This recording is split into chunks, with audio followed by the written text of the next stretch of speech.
up, family? What up? You know what time it is. What time it is?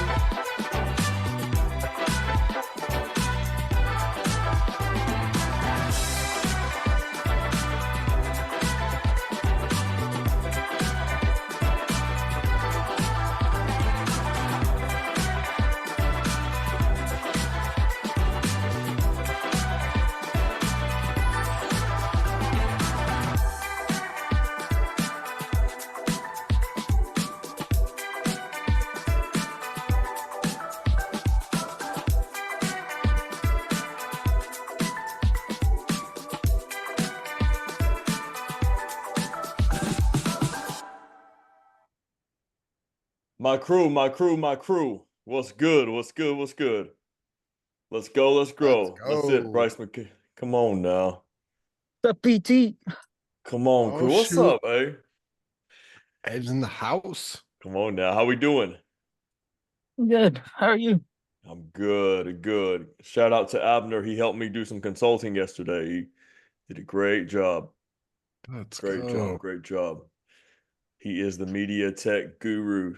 Pastor Stephen Paul, what's going on? How we Morning. How are feeling? you? I'm feeling all right.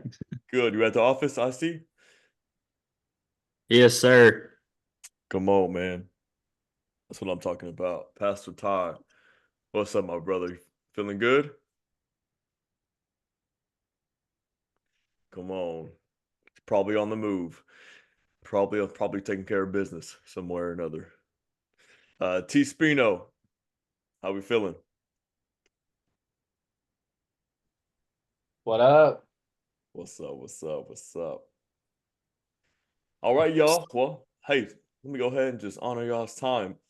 Let's jump into it today. Come on, come on. It's good to see y'all's faces. If you're able to turn your camera on. If not, not a huge deal. Some of y'all on the move. Some of y'all haven't put your makeup on yet. You know,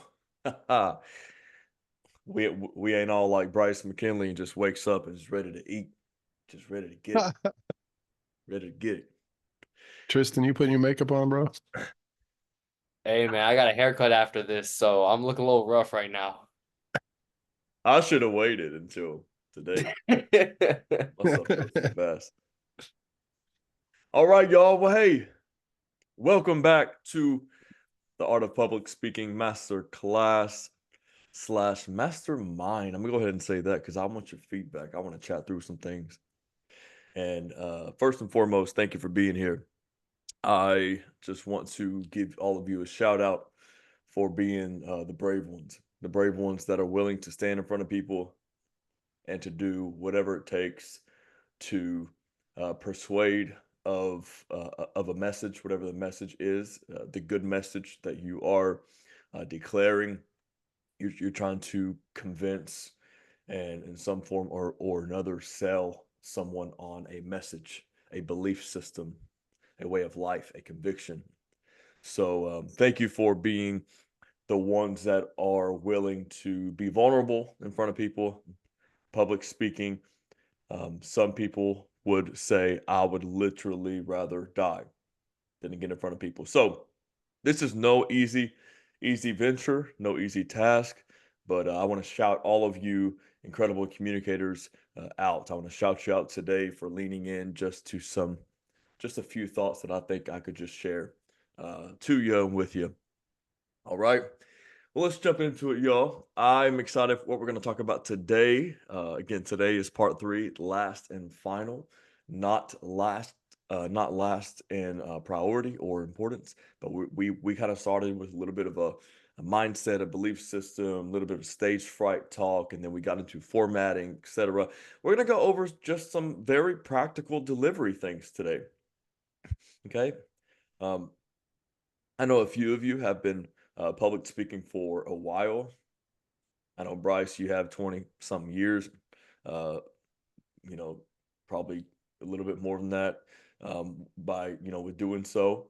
So a lot of respect for all of you out there. And I know that you would probably be able to relate to a lot of the things we're going to go over. We're going to go over just some delivery tips and confidence hacks And then we're going to get into what I would call the 6 C's of communication. This goes across the board, okay, whether it's online or in person. And then I have a whole list of just resources. And then I want to hear your resources as well on what you would recommend, okay?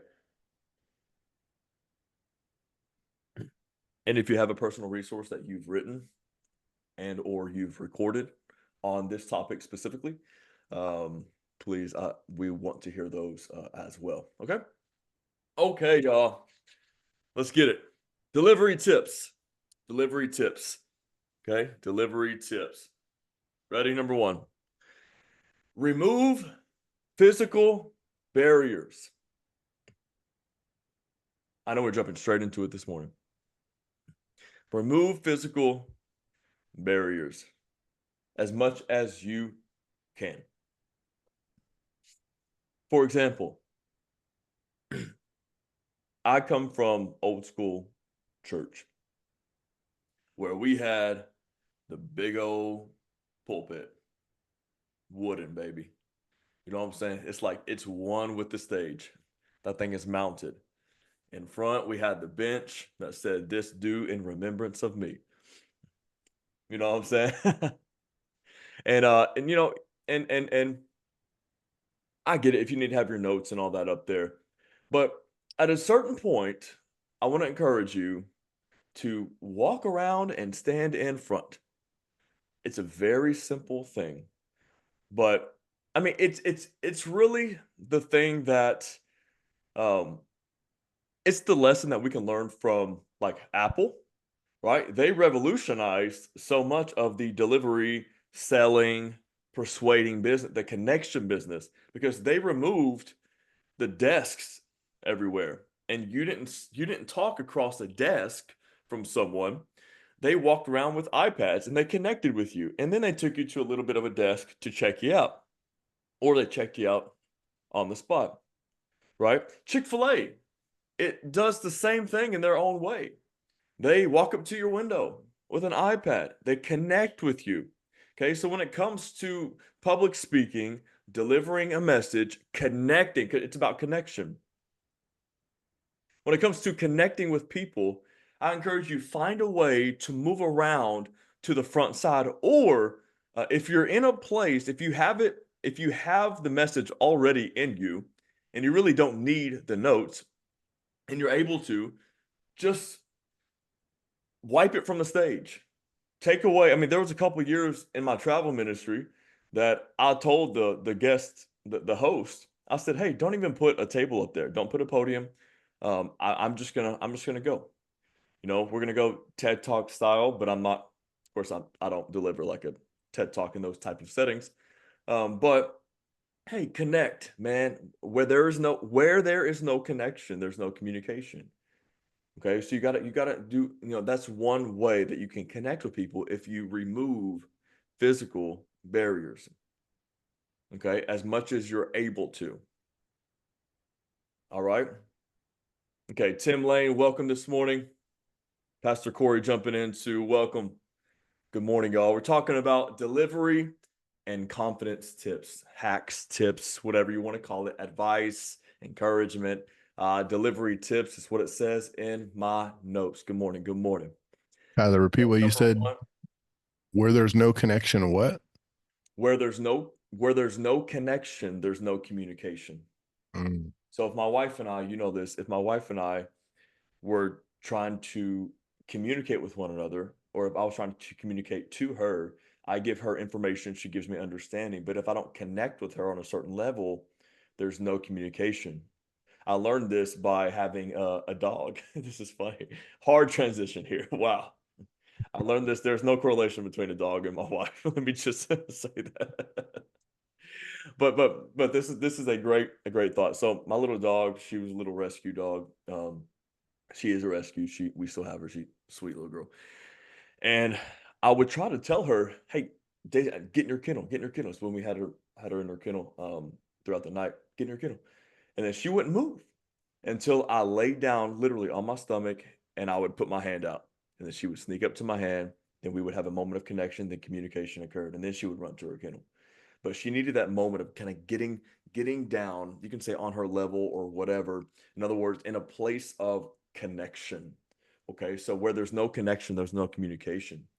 And so you got to know how to connect. Bryce, I imagine in the business realm that you're in, I imagine that you are a master at connecting. And of course, we're talking about just the subconscious processing of a physical barrier. But there are other ways, of course, you can connect with people: an engaging story, a question, a workshop style dialogue, sharing a relevant testimony to what they can relate to in the room. Jesus was a master at telling stories. He shared what we call parables. Parables were a natural story that painted a spiritual truth, right? A parable, the word parable means a throw alongside story. It's a story that runs parallel with a spiritual principle. And so there are different ways to connect. We're going to get into some of that in a little bit. And I want to hear some of y'all's feedback, maybe on how y'all connect as well. We're going to get into that in the 6 C's of communication that's coming up here in a few minutes. So, number one, remove physical barriers as much as you can. If you need to go back to your notes and read your notes, then that's fine. Just don't be glued behind the podium. Okay, especially the generations nowadays, they want to connect. They want access. They want you to be touchable. Okay, so I know in different cultures, whatever, there's still some places that has quite in the church space quite the setup, the pulpit. We preach from back there, but I still try to find my way. I finagle out of the crevices on the corners of behind the pulpit, and I make my way out, and I'm with the people. Okay. So remove physical barriers as much as you can, or limit, or I can say it this way: limit your usage of physical barriers. Okay. If you can't wipe the podium, if you can't, whatever. I do want to challenge your thought real quick though. I encourage you to try this out. Try this out. Just maybe one day or another, try it out. You can try it out in a smaller room, get in a smaller space. Try to go without your notes in the pulpit with you. Maybe start with just having your notes maybe on the confidence monitor on the back of the wall, or maybe a few of your points kind of lined out on a whiteboard, depending on the setting. But I encourage you to try to just stay away, or have your notes on your phone and move around the room. Just try something new that limits and or eliminates your use or utilization of physical barriers. Okay. Go Apple Store style. Okay. And I even encourage you, this is kind of a different thought here. If you are in a brick and mortar organization, church, business, or you do, business like vendor events, and you have tables set up at events, stuff like that, I would even encourage you to do a little bit more meet and greet style. Eliminate the table. Don't stand behind the table. There's just a psychology to it. If you do campus outreach and you are allowed to stand, to not even have a table, or to stand in front of the table or the sides of the table, it is a subconscious, it's a psychological processing matter that we're talking about here. But don't stand out. You don't need a barrier. There might be a day that at Oaks Church, Pastor Joel and I knock out those tables in the kids space and in the front walk-in. Okay, we don't need that barrier necessarily. Okay, we just set up some bistro tables, cocktail tables, right? And we walk up to the person and connect with them. Same with public speaking. There's already enough of a space between y'all and a barrier. You might as well do your best to eliminate all that. Does that make sense? Okay. Number two. This is a good one. Have an open posture and make eye contact. Okay. Have an open posture, make eye contact. So, nonverbal communication is 55% of communication. Have good body language. Okay. So be open, be free. Right before you take the stage, do something that kind of just loosens your body up, stretch. Sometimes you'll see me, I kind of jog in place. I'll jump, I'll stretch, I'll twist. I still do all that. I just want to just loosen. Not it might not even be that like I'm nervous. There could be some angst there if it's a new room, maybe a topic, or we're trying to whatever cast something. But I just want to be loose. Just like I know speakers that walk out on stage and they do this whole kind of lead in, and they jump with the crowd and they do jumping jacks and there is a reasoning behind it. They loosen the crowd up too to receive. That's a good thing. Um, and then they loosen themselves up. All the way, that's just fun. Just connect, break the ice. But I know people that before they give like speeches, they'll go into the mirror. It's the classic movie scene. They go into the mirror, they talk to themselves, or they make themselves big. That's like one of the Bryce, you do that? Mm-hmm. What Bryce, what's kind of the in a PG-13 version? I'm just playing. What's kind of the way you talk to yourself before you give a speech, or you preach, or you give a business chat, fireside, whatever it might be? What's some of the Bryce monologue or dialogue that happens? Can you just articulate some of that? Like, Bryce, get your stuff together, Yeah. So I have a purpose affirmation um, that I go through every time. And like, I'll, so if I'm at a conference or something, I've actually had the front desk call to ask if I'm okay, because it starts like from the moment I hit the shower. I'm very routine. Like I hit the shower and I crank up like hype music, and I'm in the shower screaming, and then I get out. And then when I get out, or if I'm at a, speaking engagement, usually I'm second or main primary keynote, right? One or the other. And so being the last or the second to last to go at a big event, you kind of have some leeway. And Yep. sitting in the green room, I've had to leave the green room because you can hear me in the audience, and I've been told that they can hear you, so I leave. But I'm in a mirror, or I'm on my phone looking at myself, and I go through this kind of a chant of, I'm a real man of God. I'm a capable leader. Today, God comes first. I put his will above my will. I show others the grace he's shown me. And I'm screaming these affirmations, not screaming, but I'm yelling them. Yeah. I'm an entrepreneur. I'm a leader. I'm an influencer. Today, the voice comes out is not mine, but his. I am the best. It's my responsibility to let these people see this. It's my opportunity to pour into them, decision by decision, dollar by dollar. Um, I'm building enduring legacy. I don't take my time or my day uh, too seriously. I will make someone smile. I will make someone laugh. I will take time to pray. Let's do it right now. Dear Lord, the battles I go through today, I pray for a chance that's fair, a chance to make my stride, a chance to do or dare. If I should win, let it be by the code with faith and honored held high. If I should lose, let me stand by the way and cheer as the winners go by. Day by day, I get better and better. This speech is the best speech I've ever given. I won't be beat. I won't be beat. Day by day, I get better and better until I can't be beat. I won't be beat. Amen. Let's go. You know what time it is. Ooh. Yeah. I like that, B. Oh man, thank you for sharing that.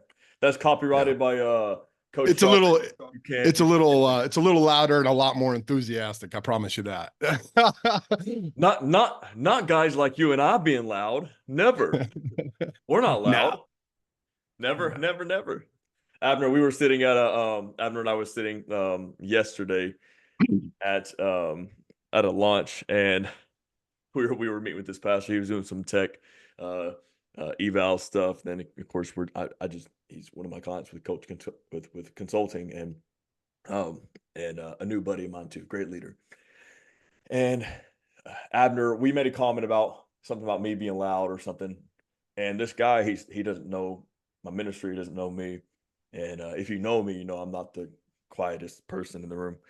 And this guy was like, he was like, PT, he goes, you're loud? And Abner and I kind of chuckled because we're like, where's he going with this? And he goes, and the guy just goes, I can't see it. I can't see you being loud. And I said, well, why is that? You know, he said, he said, he goes, because smart people don't yell. And I was like, well, okay. Interesting. Interesting. So I guess he goes by the old thing, like preachers yell it, teachers tell it. Um, that's funny. I was like, well, when I shout, I make sure it's loaded. You know, I don't just shout to shout. So I thought that was funny because Abner was like, he's anything but quiet, you know. But that's funny. That's funny. Hey man, passion comes out differently in everybody. For me, it just it leaks out in volume, and I can't help myself. Come on, Bryce. Thank you for sharing that, man. That's good. I got that. I'm gonna get that transcribed, and I'm gonna steal it. I'm gonna steal Go it. for it. You know, I heard from the Lord the other day. I got this new declaration that I give. I'm just messing. Good morning. Let's see. Pastor Mark Nelson. Good morning, sir. Good to have you on this call. Local church DFW. You Good already morning, know. gentlemen. Pastor Tyler. Come on, man. Come on. That's my guy right there. Thought of you yesterday. Driving through your city, man. Watch out now. I was in Roy City, and so it shot me up Dow Rock 66. So I thought of you Appreciate you, man. already, bro. I actually recorded a video. I didn't get a chance to send it to you. I was like, hey man, thinking of you. I was like filming the intersection. I was like, I'm in your city. All right. Number 2, have open posture and eye contact. Yeah, the nonverbals. I mean, that's why I get loose, y'all, because we can have a tendency to walk up and kind of cower and crater, you know, and kind of just be whatever. But man, if you can just kind of loosen yourself up, it goes a long way. Get some blood flow, you know. Um, Is it almost like being perceived as approachable even from the barrier of the stage? Is that what you're trying to be perceived as? Is like this approachable, open, like I'm one of you. I'm trying. Yes. So great question. It's a two-way thing. One, absolutely. I mean, honestly, there is a psychology. Like if you walked up on me and were to say hello to me, and like my hand is like in my pocket or like behind my back, you're subconsciously processing that I'm not an open, safe person. It's a weird thing that our minds do, you know. Now, if you know me, you know, whatever. But if you're just now meeting me and I'm like, you know, small or my hands are hidden or my arms are crossed, now you can do some of that stuff, hand in pocket, hands behind back, arms crossed in a methodical way later on. But of course, up front, you want to be open, welcoming, you know, warm. You feel subconsciously safe to a person when you're fully exposed, you know. um and then it helps your physically, it helps your speech as well. If you come out and you're talking like this, but if you're open and loose, you know, it is a very inviting, that's what I was looking for, inviting presence. Also, you are communicating confidence as well. um you know, you know, you're not you ever felt nervous for a speaker? You know, they walk out and you can just tell that, man, they're tight, and then you feel nervous for them, and then it takes like 15 minutes for awkwardness to leave the room. That's what they say. You know, Bryce McKinley in the chat said sets the tone. Absolutely sets the tone for them receiving, and it helps you as well. Just deliver, man. If you can have we talked about this, I think, in the formatting last week, but if you can have a strong open start, I mean, you can kind of ride that rhythm for a little while. I like to have a really strong start, and I try to have a really strong finish. Of course, you want to be strong in between, but man, if you can start the thing with momentum and rhythm, create some easy wins up front. That's why telling a story that you know inside and out, it's an easy win. Like for me, growing up playing football, man, once I got just that first pass out the way, you know, I'm like, okay, I'm good. I'm loose. Like let's get it. You know, like Tristan with basketball. Once he hit that first three, he's like, all right, we in the game. I got my stride, got my rhythm. It does set the tone. Um, starting real strong. Yeah, I think that's a great way to put it. As Bryce said, it sets a tone for the day. First impressions go a long way too. It's like, oh, we in this thing. And there's a difference between speaking and there's a difference between commanding attention. And you want to walk out and command attention. You know, I know some preachers they just talk, and hopefully you follow. You know, and speakers they just talk, but there are some speakers that just demand the attention of the room. You're up in the mic, you're open, you're ready to go. Let's get it. You're not overwhelmed. You're not overwhelming up front. If the tone isn't there, I wouldn't come out and just start yelling. I used to do that. I would kind of match it around where it is, push the envelope a little bit, and then as quick as I can, once I know that I have them, excuse the language here, but once I know that I've hooked them, like we're swinging this thing up, like we're taking it. That's why I love in church. I come in on worship because that's a really easy thing for me to do. Catch it where it's at, and then man, we can take this wherever because the music helps. But um, if you're in the business setting, have a walkout song or something that can kind of help with the vibe. That's why I start the countdown with music. It helps me set the tone. I'm tired too on a Saturday morning, right? So it helps me set the tone, helps me kind of vibe a little bit, feeling good. And so yeah, an open posture, eye contact. One thing I used to do out of nerves, lacking confidence, and just unawareness of the way that I process mentally. What I used to do, I used to preach to the walls. I would literally look at this thermostat, and I would walk over here and look at this, and I would never look at, the I drove the cameras crazy. I would never go to the middle, and I would never look at the people. I would look over their heads on the walls, and so making eye contact. And then one of the things that I know that's really easy to do is just going side to side, even if you are making eye contact, but you're never acknowledging the middle. So the middle camera is like, hey, like don't just go side to side. You got people in front of you too. That's why it helps if you walk around your little podium and you're standing in front. Then it's like, oh yeah, I got however many people here, you know. And then if you are in a stadium seating auditorium, our place that we were at in Louisiana, it had, stadium seating. It was a larger worship center. You know, I couldn't just look up at it was a natural tendency just to look up at the sections. I needed to make sure that I walked around like, oh yeah, there are, over 1,000 people on this floor, or whatever it was. And so I need to look around. Anyway, so eye contact, you can't make eye contact with everybody in the room in a larger setting. Maybe you can in a smaller. But it just helps you communicate. Again, communication by and large is you giving information, and they give you understanding. Okay, that's proper communication. Okay, it's the exchange, commune. It's an exchange. Okay, so open posture, eye contact. Do what you got to do. Get loose. And man, as Bishop Jake said, once you take that mic, let yourself go. Man, come alive on that platform. Okay, let that gift soar. Go for it. Push the envelope. Deliver that message with full conviction and belief. Give it all you. Leave nothing. Leave nothing. Leave nothing. Okay, behind.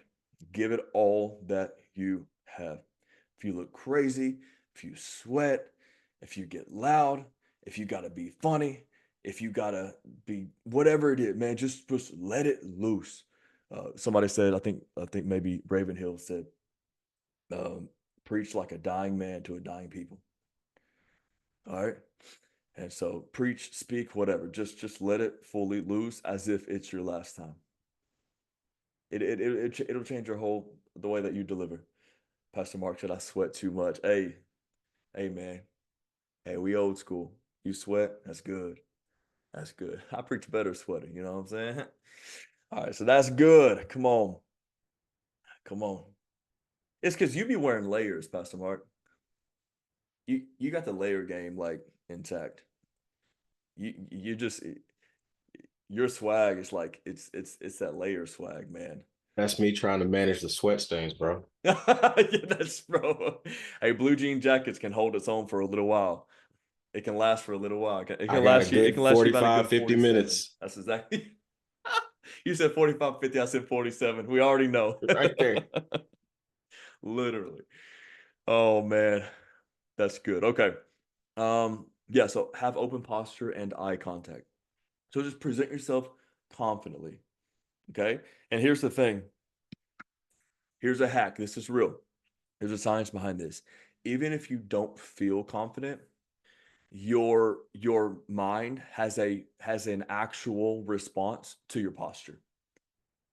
Okay, so you walk out, shoulders back, head held high. Your mind will eventually get in alignment with your posture. So sometimes you got to put it on for just a minute, and then it will eventually line up. Okay, and then like I said, creating those easy wins up front helps with confidence and rhythm and cadence, and we'll get into that. Any questions on that? Does that make sense? I love that all of us that do this regularly, Pastor Mark, Tyler, I love that all of us subconsciously just know that first beat of sweat is like that timer. It's like, okay, there's like 7 minutes left. I did, we all did that subconsciously. I just looked at all of us at the same time. We're like, oh, yep, 7 minutes left. Literally, man. That literally, man. Like for preaching, that's when the keys are up, and I start processing how much have I how much have I like how much water have I had today? You know, because once I break that barrier, it's over, and then I get even more excited. Right? It's like at that Right. point, my Because you know you passion did it. level. You know you let it out. I'm in it now. I'm like, oh, we just getting started. You know, like that's it's too much, man. It's too much. I'm dramatic, but Hey, Pastor yeah. Tyler, I got a question. Yes, sir. It's more of an inquiry. I was right before you said the thing about the posture. I was wondering, um, do we sometimes make the mistake of confidence without preparation? And how do we avoid that trap? Because especially after you've done this for a long time, you can get into the rhythm of, well, I know what I can speak about instead of preparing for what you should speak about. How do we manage ourselves better? Oh, that's such a good question, and I'd be really curious to hear your response to this uh, as well, because I know you're loaded with this. Yeah, I, I mean, it sounds like you're asking like because if we've been doing it for a while, or we just know what we're talking about, we can lack in preparation because we have a gift, and we can just go up there and just like make it happen, kind of thing, you know. Um, I mean, one, the first place my mind and heart went was uh, just really biblical excellence and diligence, and how that honors God. And then I think about how depending on the setting, context here. Let me speak from the majority of my settings, which is inside of a church. Um, because we ought to be excellent and diligent no matter what space we're in, of course, and be prepped. And even in the business space, you can have what I'm about to say. But I don't just want to deliver. This goes back to what I was saying in a prior session, I believe. I don't just want to deliver a good polished word that like I have in my back pocket. Have those ready, the things that I can preach blindfolded upside down and backwards. But I understand. I understand the power of a personalized prophetic word for a people. And I know the anointing that rests on that, and what might not rest on me just delivering from my own ability and gifting. And so I want to make sure that's why if I go and I minister or I speak in your business or speak in your church, I want to make sure, I want to ask the question, hey, bro, I just want to confirm. Do you feel like God has given me the seed of the word that needs to be deposited in your house? Or are you just having me as your homie? Right? Because I want to make sure that I'm a spoken word into your ministry. because that's how I want to have people in our ministry as well. I want to make sure that, like, okay, you carry a word in you. Okay. And you can tell the difference. Like, I know when, like, Pastor Mark and I have ministered several times together over the years. And I know anytime that Pastor Mark has, like, spoken in our department or has ministered, with any leadership stuff, I've gotten a clear word that Pastor Mark has a word in him that needs to be delivered to these people. Okay. So I don't just want to have people out of courtesy. Oh man, I really like your style or whatever. Like, I want to make sure that, because I want to be a spoken word as well. Like, if I travel and I leave my family, leave my local church, leave my community, and I go to your church, I want to make sure that that like you heard from God, that, like, Tyler has a word, right? And so back to your question. Yeah. Um, I just don't think it's proper diligence unto the Lord and proper worship unto the Lord if I just don't prep and I just kind of pull it out of my pocket, and I want to honor God in the preparation. I want to serve His people. That's what I'm there for.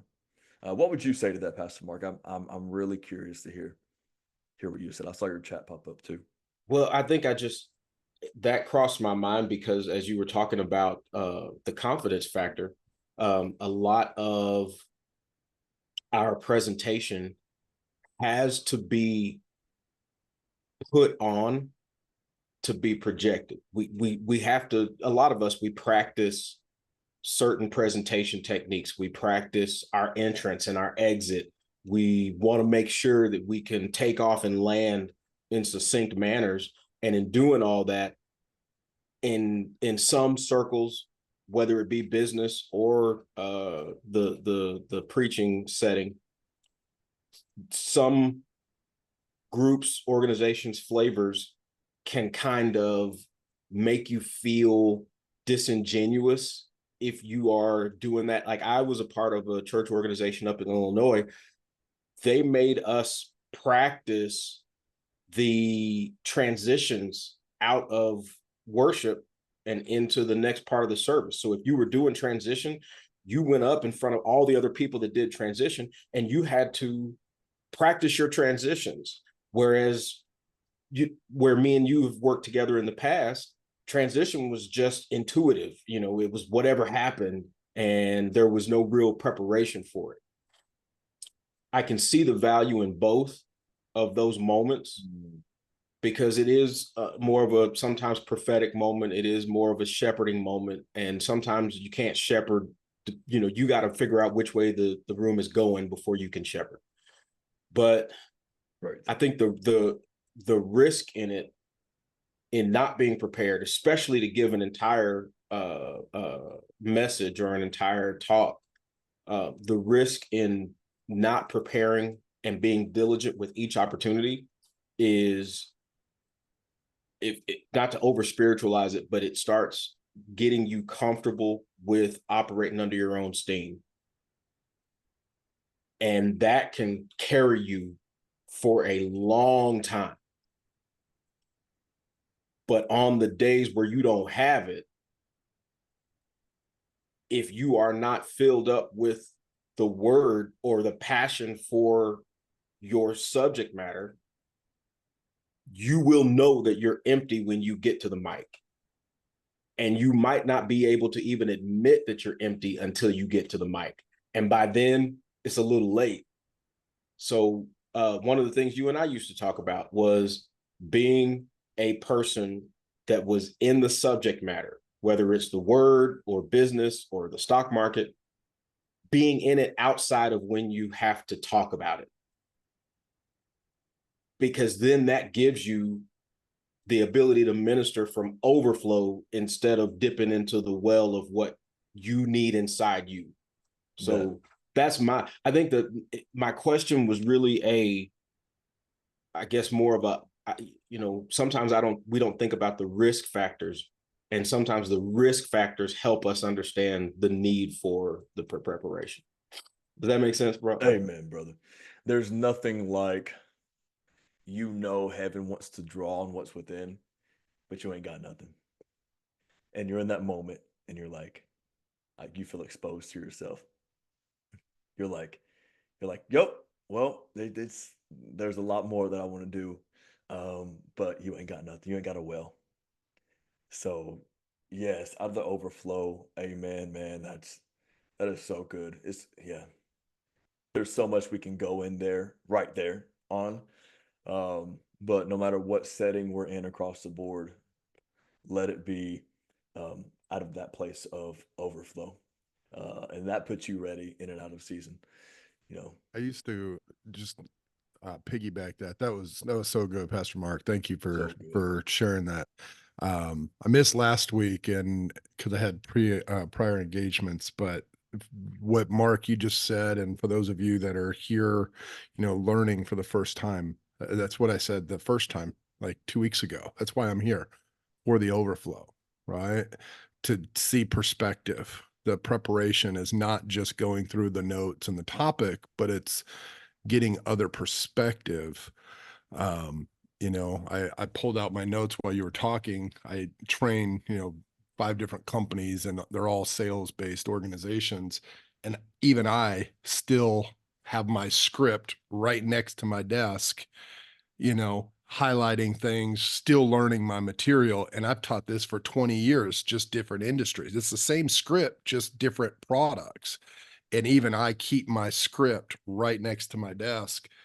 But I've got 5 YouTube channels open on my far left over here, learning different techniques every day, all day. And so, yeah, it's coming from, I used to, when I was training, um,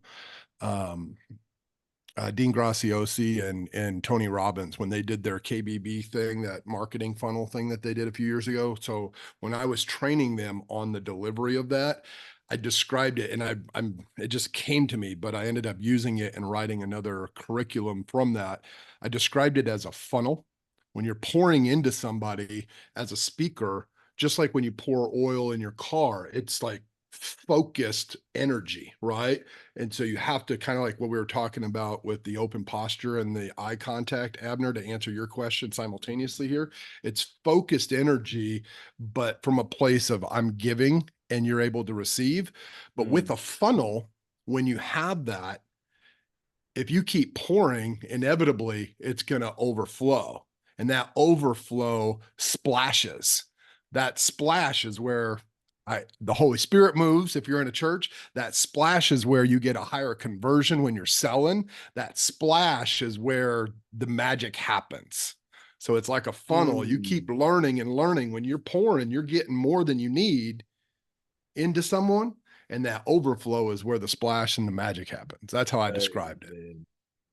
Oh, amen. Boy, we can drop so many words right now. That's good stuff, fellas. Thank y'all for sharing that. That's exactly what this is for. Thank you, guys. Okay. Number 3, delivery tips. Move with intention. Move on purpose. Move on purpose. Gestures, movements. Don't walk side to side out of excitement. Walk strategically. I would say stop strategically. Now, again, all this, we're just talking simple techniques today to minimize distraction and to help maybe deliver precisely what you're trying to deliver. There comes a point when it can just break loose in like a church service. And I totally understand what Pastor Mark's saying with practicing things. There might be verbiage that we have to like practice for like online or something like transitions, but I'm not like, I mean, Holy Spirit's gonna do what he does, right? I mean, there might be technique to practice. I just, when you first get started or whatever, but eventually it's like transitioning, it comes second nature because we know what's happening in the flow of things. So yes and amen to everything that he said. But move with intention. The go-to, if you're a young communicator, the go-to is you think you have to, you've been taught to not stand still. We know that. So what happens is, and what I used to do all the time, and I still do it a little bit more than maybe what I have to, but we move too much. We move too much. And so just let it be in rhythm, let it be with a good cadence. If you're going to move, let it be intentionally. And then if you're trying to like lock in on a point, you can stop and talk, stop and deliver, stop and swing, stop and preach, whatever dynamic is warranted in that moment. But there's just something to be said. If I'm communicating to my wife in the living room, I know it's different when you're on a platform, a little bit. Some principles are still the same. And if I'm pacing back and forth, just trying to talk about where we're going to dinner that night, she's going to be like, can you just hang on? Whoa, can you just stop for a minute? It's so distracting to me. And I just talk to her. Hey, what about this? She's like, oh my God. Oh, thank you. So don't provoke any unnecessary anxiety or initiate any unnecessary distraction in the room. And then again, there are methodical ways and techniques on not just to eliminate distraction, but to stop and communicate. Some people will sit down on the edge of the platform and talk. Some people, I think some of the best communicators, they have a full array of things that they do. You listen to it, orators like Bishop Jakes, TD Jakes. He moves around methodically. He'll go to the cameras. He goes to his crews on the side. He'll come down on the floor, but it's not too much. It's not too distracting. Maybe to some people, when they're like, they just don't know what's happening, but it's very intentional on what he's doing to communicate the message and the conviction that is in his heart. Sometimes we need to move more. Sometimes we need to move less. If like for me, you've seen me do this. All of you have, I think, maybe seen me preach, not sure. If I say something like there, I do this little thing. It's natural for me to do. I don't think about it necessarily, but I know that it re-engages. Like if I say something and I feel like it didn't hit, I drop the mic and I kind of step to the side. I just do like this. We're getting real practical now. And then that usually provokes a little bit more of a lean in from the audience or an amen, something like that. And then I come back up, I stop and I say it again. And I'm just like, that point, I mean, Paul did it truly, truly, or rejoice. And again, I say rejoice. It's like, this is important. Like, listen to this, word right here. Or if I feel like I didn't communicate it clearly enough, I'll step back, I'll look away, and then I'll step back. It's just a re-engaging moment. It's like, oh, wait a minute. Okay, he's not just talking like this. There's dynamic to what he's saying not just, we'll get into vocal dynamics in a minute, but with his movements, with his, some people, they'll stomp, they'll clap, listen to me, they'll do that whole thing. Don't be overbearing with some of that stuff. I used to say funny things like, "Oh, y'all ain't ready," or like, "Oh, y'all missed it," that all that stuff. Sometimes that stuff comes out. I don't mean anything by it. But I'll do other kind of things. Anyways, does that make sense? So move intentionally. Gestures, movements, movements can work for you really well in delivery. It's not just what you say. What you say is important, but like moving around, not moving too much, taking a step back. For me, it drives camera people crazy, but I'll do funny things. Like I'll turn around, kind of walk back to the screen, and I'll come back and I'll say the same thing again. Just little things like that I've just picked up over the years, things that I realize I don't put that in my script.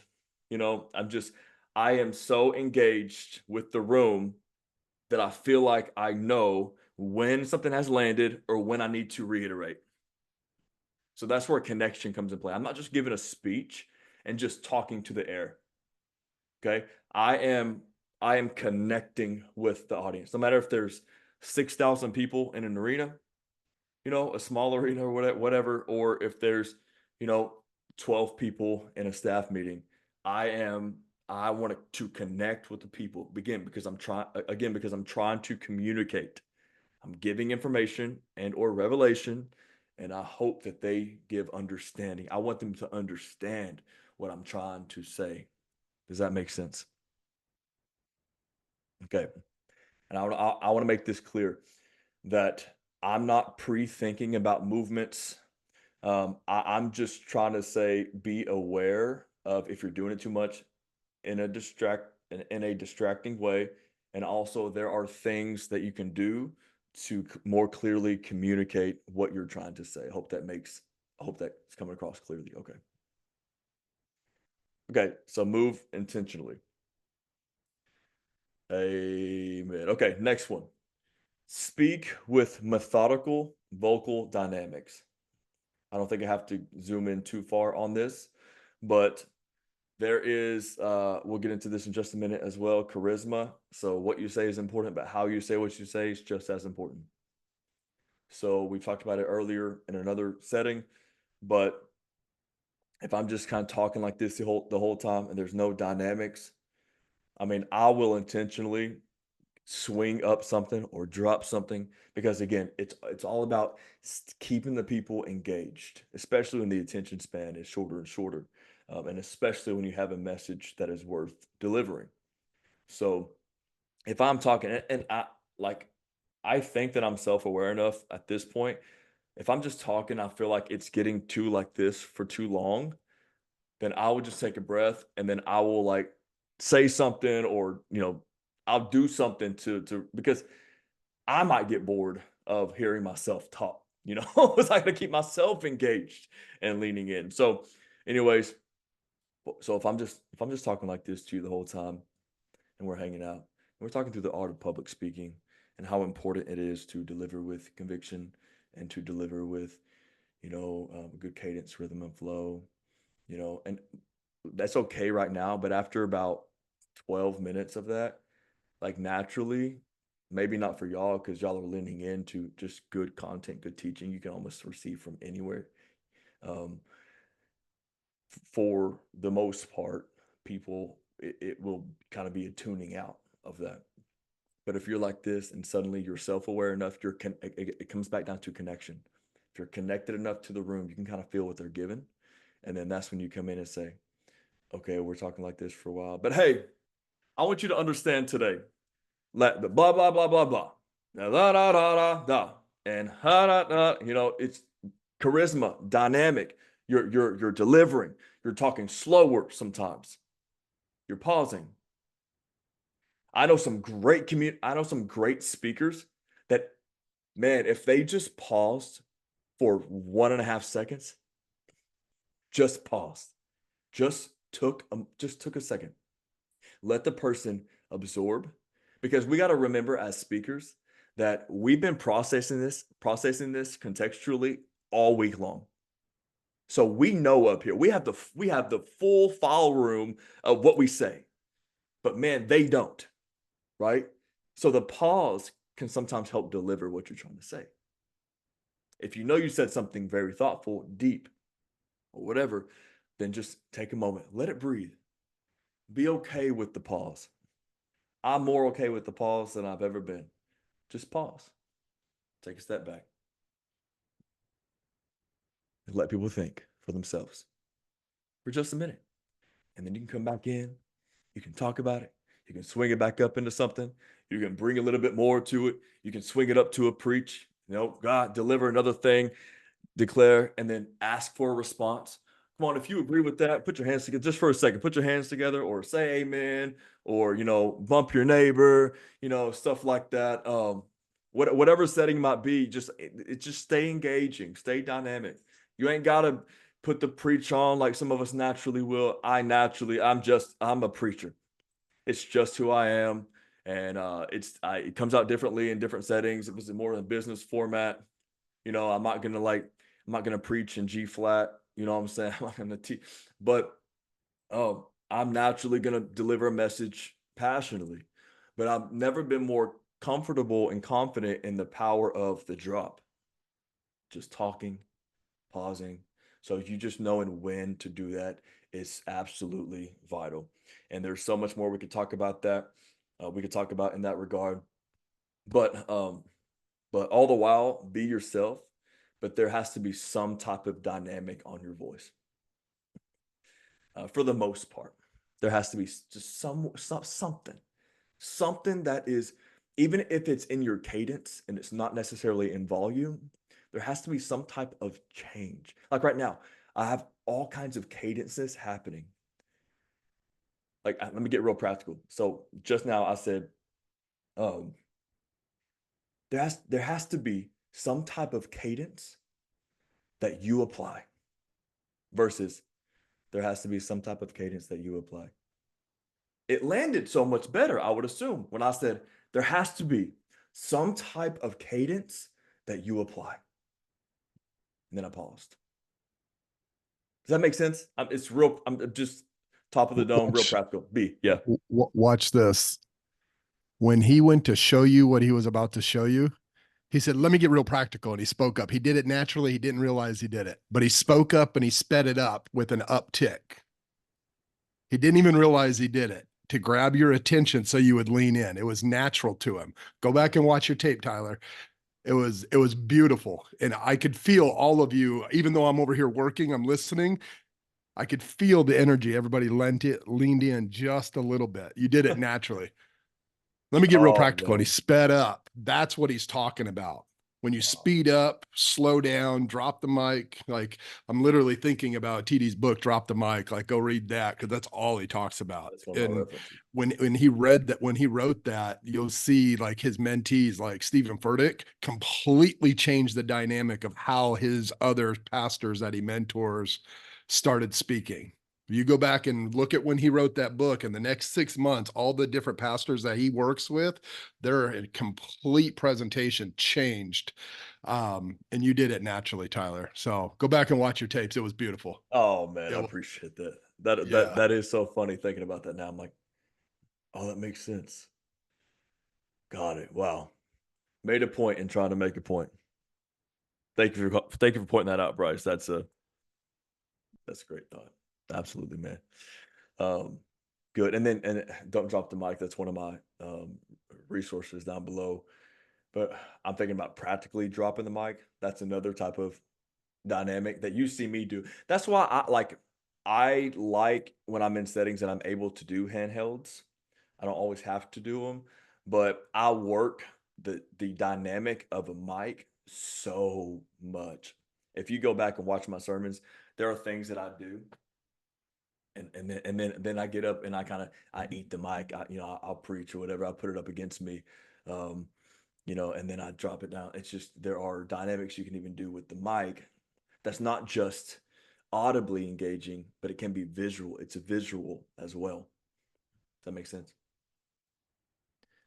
Awesome, guys. All right. This is why I love this setting, because we're almost an hour in. And literally, that was 0.4 out of like 15 points. So we can run through some of this other stuff. This is good, guys. This is exactly why I wanted to do this. I'd love to do this all the time. And those of you who are members of the weekly, this is what I want. All right, this is good. And I know we have some of this on Monday mornings. Okay. Awesome. Okay. Delivery tips. Ask good questions. Just it gets them thinking. Great leaders or good leaders inspire, great leaders inquire. You can ask questions. Now bring a solution to it, somewhere in your message. We talked about formatting and all that last week. Okay, so just ask thought-provoking questions. It engages. You can ask funny ones, just let them be a little bit intentional, let them be leading somewhere. You can ask deep ones, whatever. Okay. Next one, use visual illustrations and use stories. Use visual illustrations and stories. It might be, if you have a whiteboard and you're doing visual illustrations, you might have a prop, you might have people, use good stories, people process through stories. We know the science behind that. I assume you do. Okay. Even if you're on Zoom, you can still use visual illustrations. I think I've reenacted a few things, as we've been on this call, but you can actually bring, a prop in somewhere. There are different softwares now where you can, incorporate other type of visuals. I was on a call yesterday and the guy showed me a little video across the screen. I usually, if you know me, I usually have a slide deck, but I wanted your faces to be larger and I wanted to see everybody. Okay, so visuals go a long way in storytelling, having good, maybe something on the screen, because it's easier for people to remember what you're saying, typically speaking, if you have a visual, even if it's just sitting there. Okay. Next one. This is big. Okay. Embrace technical errors. Embrace them. Move. That's pro status right there. Embrace them. Do your best. Just move on. Okay. If your mic is constantly popping and it's something that if it's not a hand placement thing, if it's something that the booth, sometimes you got to trust the booth. We have our booth guy on this call, Abner. I trust him, and I know that he saw it before I saw it. And sometimes you just got to embrace it and move forward and know they're on it. Sometimes you don't have good front of house people running sound, and I get that. And you just got to like do your best to embrace it, kill the elephant in the room, address it if you need to. And then at a certain point, don't even address it. Everybody knows what's happening. Just move right along. If we had time, we could all share stories of technical errors. But the mic might pop, the mic might be cutting out. If it's way too distracting, then you can call for a solution. Nothing wrong with just pausing and just fixing it real quick in the right setting. You can be the judge of that. Because there is like an angst or anxiety that the mic, if it popped 3 times, then the room might be on the edge of their seats, at least subconsciously wondering, is it going to pop again and startle me? So if you need to just stop and just ask the booth or whatever, hey, is there anything that I'm doing wrong? Don't put the booth on blast. Ooh, I can't. Oh, y'all, the stories that we could share. Oh man, we could share, man. When I see people blasting the booth, oh, it's tough, man. It's tough for my heart. It's tough for my heart. That's not okay. All right. Okay, so just embrace technical errors as much as you can. Abner, I saw you unmute for a second. I didn't know if you were just saying amen or what. Amen. I mean, as running the booth, there, depending on who your person is, talking more for like pastoral staff here, or even in conferences. With conferences, they're hired, so you are trusting their technical professionalism. That when a mic pops, I can tell you from experience, we don't want that either. We hate that. Sometimes there's things that just happen that we can't fit in the moment, and we hate putting y'all in those spots, in those pickles. Wow. When you treat us well, we will move heaven and earth for you. But if coming from experience, I haven't done this myself, but from experience, I have seen that if you don't treat your technical person well, they will not move a finger. They'll keep you in hell, basically. uh, so coming back to the church setting, it's always good to have someone that you trust in the booth, with your eyes closed, because what they're doing is amplifying your message, let it be exhortation, worship, or message. And I always come from a place of knowing that I helped someone reach Jesus today because they heard the message, because there wasn't a technical glitch, because there wasn't a pop, because that can take someone out of the moments, that can take someone out of prayer, so that could just disconnect people. So I can tell you from experience, if you love on us and trust our judgment, and it's okay to get a second opinion, just know that we're also there for you. Like, we are as much in love with what you're doing that what you are doing on stage. And we want to support. That's great. We are basically your car. There's sometimes that your car, sometimes, it will have a little funky noise, or it might not work that day and it gets repaired. But when you need your car to drive somewhere, it will always be there for you. All right, teacher. That's good. That's great. great perspective. I say that front of house guys, booth guys, tech, media, AVL, etc. I say that they're like linemen on a football team. I grew up. You've heard my stories. I was quarterback, and I always try to give the lineman credit because ain't nothing move forward. It's the lineman that move you forward, and so and they never get an edge. They're overlooked. And so Abner, thank you and your team for what you do, brother. I really really appreciate you. If you need at your church any AVL consulting, hire this guy. Okay. Very good. Thank you, Abner. Great perspective, brother.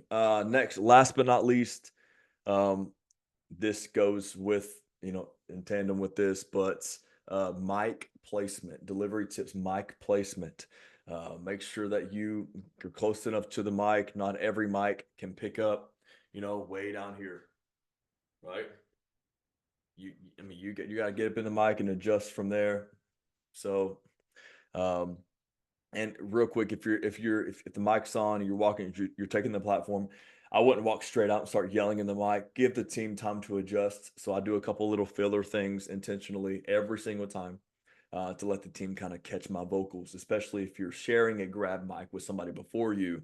I'll tell you right now, my voice is very different than our lead pastor's voice or one of our other people that host, right? And so I got to make sure that I give the team time to kind of catch up. But mic placement, make sure that you get it close enough. Really, you should have it. It should be able to pick you up right here, kind of resting on your chest, kind of sticking up right here.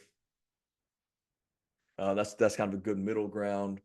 But if it starts feeding back, Abner, correct me if I'm wrong, any other sound guy, if it starts feeding back, that's not when you pull away.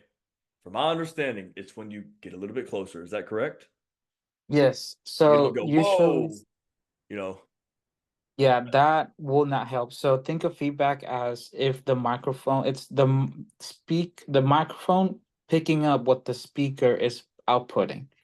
So when you move away from the microphone, you're getting closer to the speaker. So you're actually making the problem worse. So it's easier for you to, with your microphone, take a step back away from whatever floor monitor or from your main speakers, and that will help subside the problem because you're moving away from the speaker and you're getting the microphone closer to the source, which in this case is you. And also, don't cup the microphone. Cupping a microphone will cause feedback. cup. Yeah, that's what I was getting to next. So you're saying to get closer to the microphone? Get closer and move back. Basically, just move back away Physically from the move your speaker. body back. Okay. Yeah. Good tips. Some of us just don't know.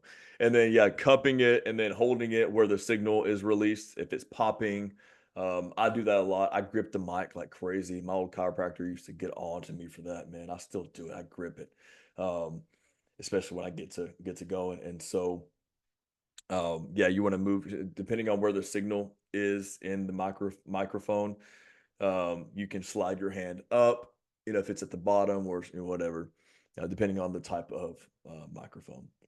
And so so it's not always the booth. Sometimes it's just your hand blocking the signal. That's why it does that sometimes. Okay. Okay. All right.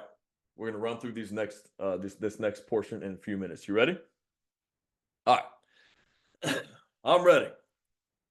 The 6 C's of communication, the 6 C's. This is something I've taught leadership, business, ministry, digital. 6 C's of communication. Number 1, candor. Candor, candor, C-A-N-D-O-R. In other words, authenticity. Be yourself. You can be inspired by others, but don't imitate others.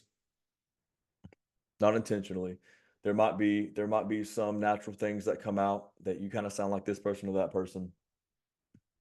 And that's just because it's just kind of in you. It's become part of you, but you ain't got to try to put on anyone else. There's nothing like the authentic version of you. Growing up, I don't know if you grew up on balling on a budget like my family and I, but we grew up with that Dr. Thunder stuff. I ain't mad at Dr. Thunder. I don't drink sodas now because of sugar, etc. But I grew up on Dr. Thunder. It's basically the off-brand version of Dr. Pepper. Well, I didn't know Dr. Pepper existed. All right, let me just say this again. Nothing wrong with generic and high top. If it's really just as good, it's all good. But this does not help my point I'm about to make. Okay. When I had my first Dr. Pepper, I'll tell you what, I felt so lied to. I felt betrayed. I was so mad at my nana. I said, how all these years you've never given me the real thing? And I just wonder, are there any of you, your congregation, all these years, are sick and tired of not getting the real thing? I'm saying that in a funny way, but you got to be authentic, man. Give somebody the real version of you, because that's where the anointing falls, right? You step outside of who you're called to be, then the anointing wants to flow, but it can't flow because you're just a cheap counterfeit. You're a cheap off-brand version of someone else. There's nothing like the real you. Please be yourself. Please just be yourself. Okay.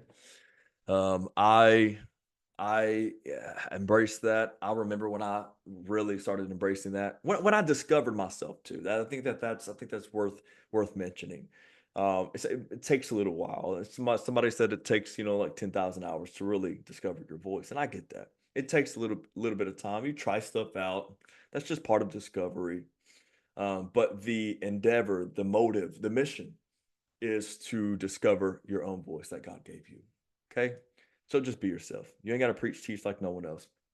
Just be you. Okay. There's no one like the real you. All right. Do you, boo boo, is what I would say. Okay. That's number one, candor, authenticity. Okay. Be yourself. Number two, charisma. Charisma. We talked about this a lot today. I don't want to belabor the point, but how you say what you say matters. Charisma. You got to have some charisma. All right. You want to be easy to listen to. You want to be enjoyable. You want them to come back. You know what I'm saying?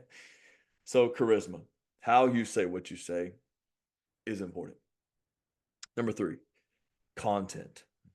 Please be saying something. And if you shout, let your shout be loaded. So say something, do the research, help somebody with content. Let the content be helpful alone. But content and charisma, put those together. How you say what you say and what you say, you are now delivering a message. You're delivering for real, right? So content, do the prep, be diligent. We've talked about that.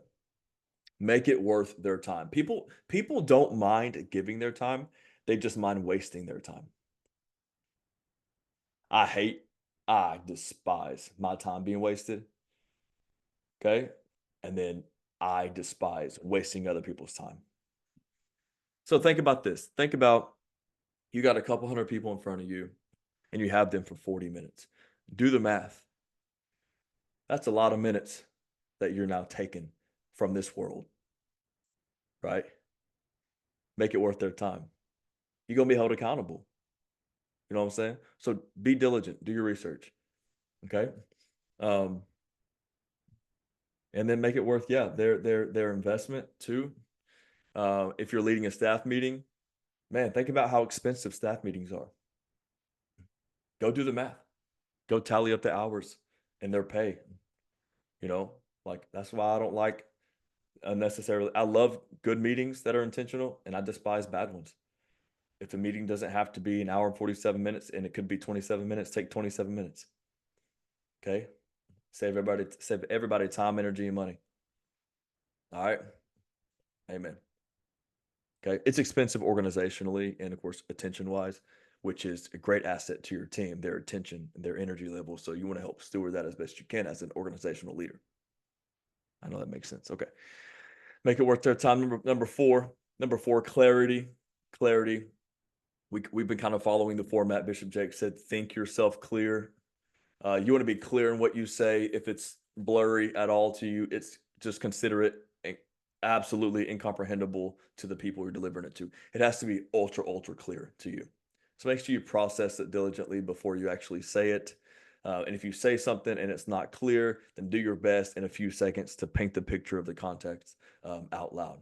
Okay, don't just move on and cause confusion. I do that sometimes. And I'm like, I shouldn't even have said that. Let's just kind of try to forget about it. But they can't forget about it. So you paint the picture. So clarity, make it easy to understand. Don't just give a buffet of revelation and information. Give them a to-go box.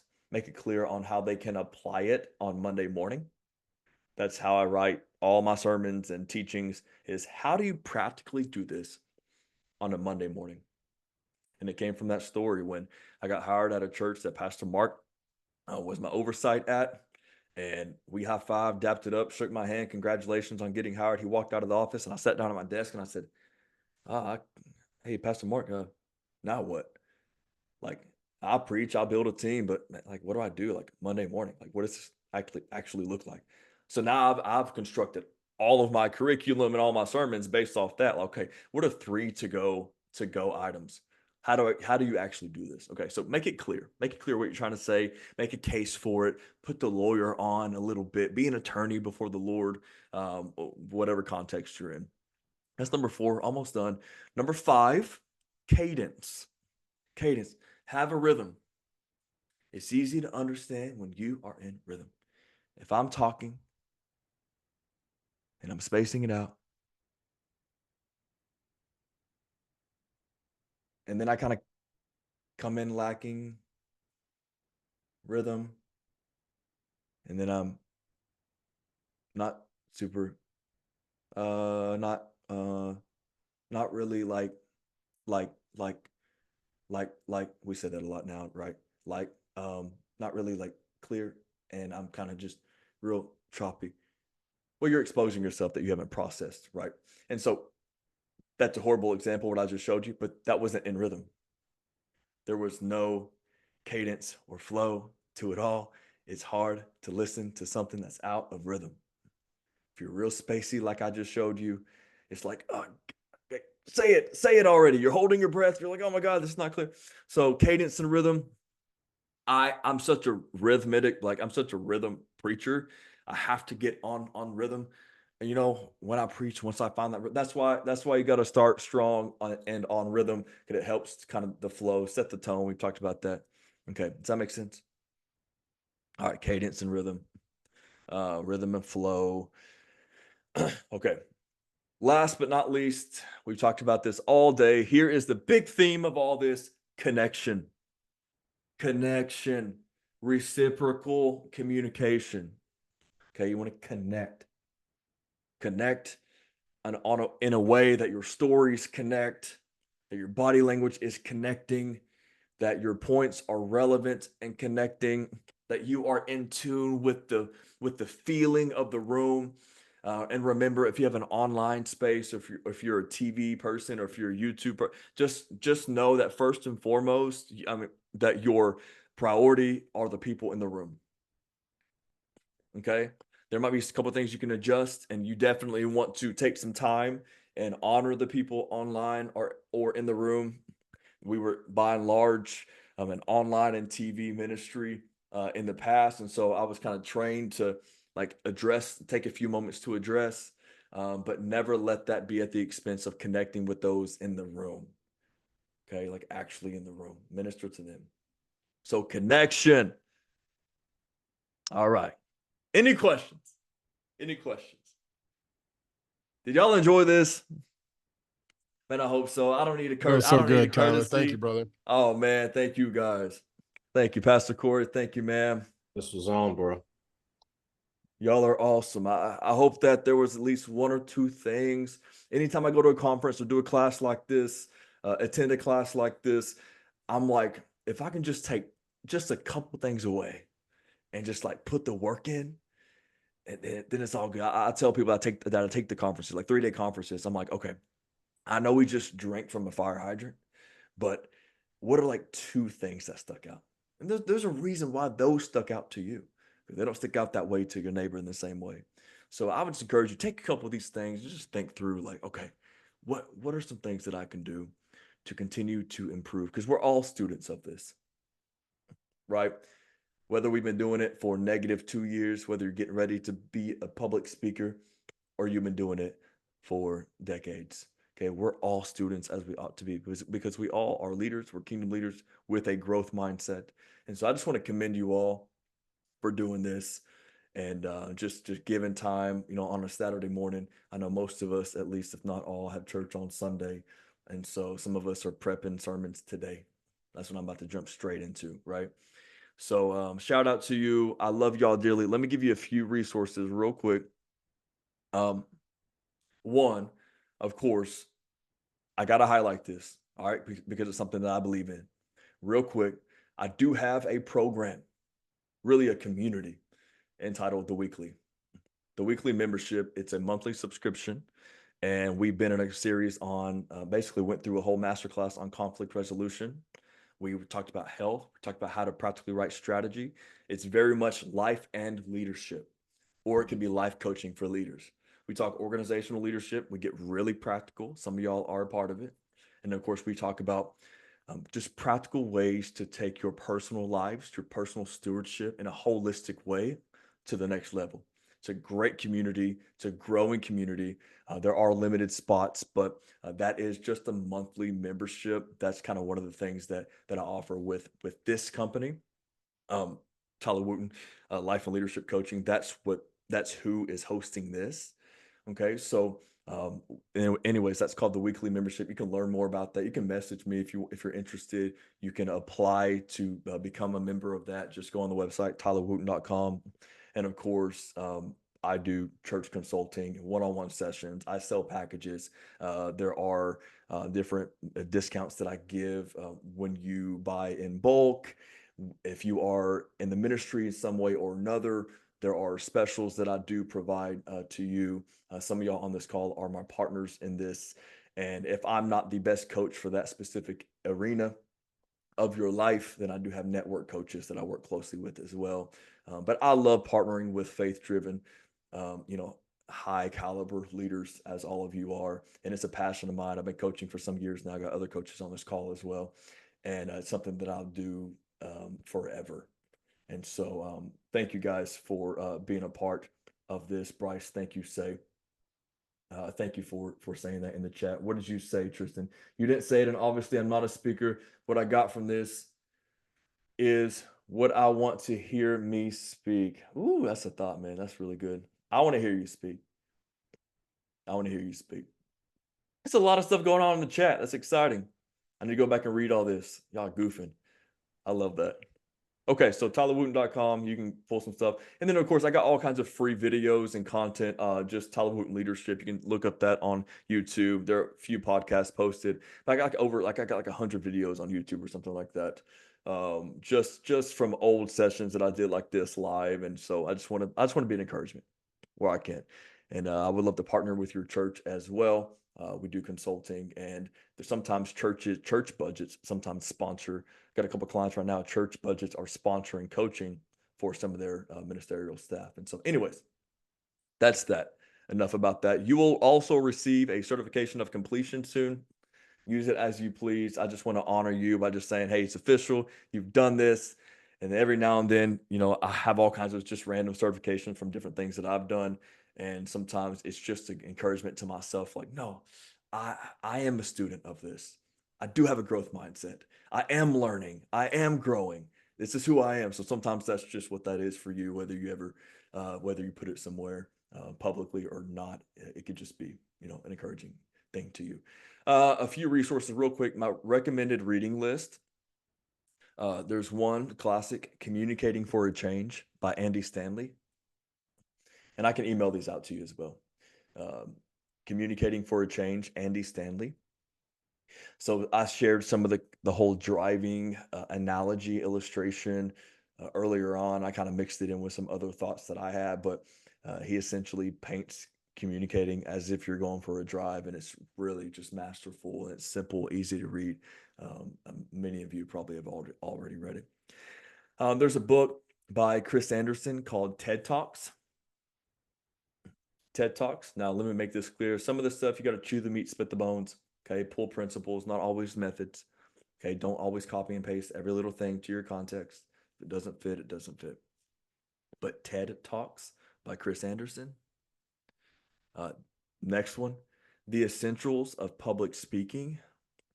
It's by Professional SKZ Publishing. A few of the points that I delivered in the first class, It's just from that. It's just a little cool little handbook type of thing. Breaks down Aristotle's persuasion techniques, etc. The Essentials of Public Speaking by Professional SKZ Publishing. Next one, I read this years ago, called Preaching Without Notes by Joseph M. Webb. Preaching Without Notes. Got a lot of resources here. Preaching Without Notes. Next one. This is the fun one. It's been revised to the modern era. It's called How to Work a Room. Talks about physical rooms and digital rooms, virtual rooms. How to Work a Room by Susan Roane, Roane. I think it was initially written in the 80s. I could be wrong. Some of y'all might know this. Okay. How to Work a Room. That one was really cool and practical. And even talks about how to walk into a space and just like connect with people. So yes, how to speak out loud publicly, like in a setting where you're like delivering, but also just how to connect. It was just really, really cool resource. How to Work a Room, Susan Roane. This is a really practical one. I actually really enjoyed it. There's this guy named Brandon Hilgeman, Hilgemann. He wrote a couple books. One's called Preaching Nuts and Bolts. Preaching Nuts and Bolts. I relate to some of his writing style. It's just really simple, practical, digestible.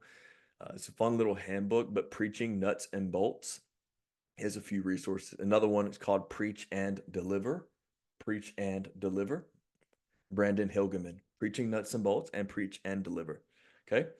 Next one, of course, we said it earlier, but by Bishop Jakes, Don't Drop the Mic. Don't Drop the Mic.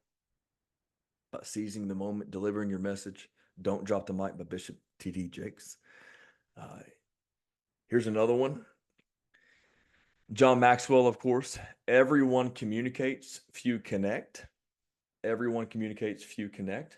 I actually did a communication masterclass. I was a student of a communication masterclass on this topic.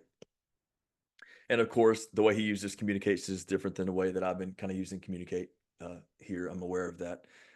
But everyone communicates, few connect. I mean, Maxwell, come on, he just released, not publicly, but he just released to his coaches. He released not too long ago the High Road Leader, and High Road Leadership, or whatever it was. He just wrote and published. It's not public yet, but it's Jesus, the High Road Leader. He co-wrote it with Chris Hodges, so you know it's going to be good. Okay, John Maxwell. And then last but not least, by Dale Carnegie. He's the one that wrote How to Get Friends and Win Friends, Influence People, or whatever the classic. It's just, you should have it. I have it somewhere. But it's called The Art of Public Speaking. The Art of Public Speaking by Dale Carnegie. Okay. Any other quick resources you would recommend on communication specifically? I'll open it up. That you can think of at the top of your head. No big deal. I'll share a new book that just came out. I'm going through it with my team now. I've read it 3 times in the last 60 days. It's that good. It's called Leadership is Language by David Marquette. It's okay. Probably one of the best I've read in a long time. It's pretty interesting how he breaks up. In the corporate world, there's what's called red language and blue language. Have you guys ever heard of that? Mm-mm. So red language is your decision making, and your blue language, like your red language is like when consensus are made, and blue language is when you're pulling ideas, right? So we know as leaders, it's better to kind of pull the room before we share our opinion, right? He actually shows how to use language to induce that naturally without actually having to do it. It's pretty brilliant. So yeah, Leadership is Language by David Marquette. Okay. Take note of that. That's good, man. If you're like me and you're always practicing how to sell while speaking, make them beg from you. Travis Saigo, Make them beg to buy from you. Okay. Make them beg to buy from you. Confessions of a Persuasion Hitman. All right, I like that. Yeah, this thing is super short, super quick. It's got a lot of like hooks, so don't go and buy everything that he's selling in there, but it's good. And then this is an oldie but a goodie, but Biblical Preaching by Robinson. It's an old Oh, one. you know it's good. Yeah, You know it's good with it's that font. You yeah. know it's old. Right. 1962 font, right? Oh man, yes. Those are kind of my 4 go-tos right now. So That's great. Yeah. Okay, good. We got this recorded so we can all go back and take note of that. Thank you, brother. Pastor Ty Hayes said Becoming a Preaching Ninja by Lane yeah, that's a good one. Sebring or Sebring. Excuse me, I don't know how to pronounce that. Becoming a Preaching Ninja. Is Lane is that Pastor Chris's number 2, Ty? Is that a different Lane, or am I getting the name all wrong? Do you know who contextually where he is? I'm not sure. I know he has a website called like Preaching Donkey or something like that. I just found him like this last couple months ago and listened to a few of his books. But yeah, he's kind of Maybe not. more like beginning nuts and bolts type stuff, but it's good stuff. Preaching Donkey. That sounds a little bit like the resource that is kind of that Brandon Hilgeman actually is a right-hand guy. I wonder if it's not the same. I don't know. Okay, that's good. Good guys. Well, grateful for each of you, and thank you all for being here. I really hope you enjoyed your Saturday. Thank you for your extra time today, and God bless you. And check out the resources that we have online, and or tell someone else about it. That mean a lot. We're just here to help people. So I love you all dearly. God bless you. I'll talk to you soon. Tyler, you did a great job, man. All Appreciate right, thank you guys. Thank you, brother. Appreciate Thank you. you, Yeah, sir. thank you for hosting. Thank you, man. I'll see you soon. See you guys.